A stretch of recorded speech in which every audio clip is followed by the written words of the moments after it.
Well, we're having a winter storm, but we're ready. I got the generator ready. We got plenty of propane, and yeah, it's getting kind of scary, nasty out there.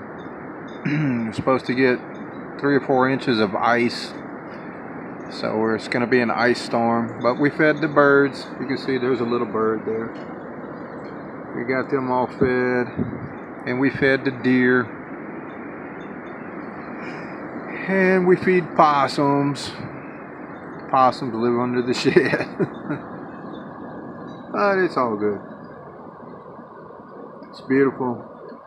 Listen to that wind. I don't know if you can hear it. It's crazy. Cardinals.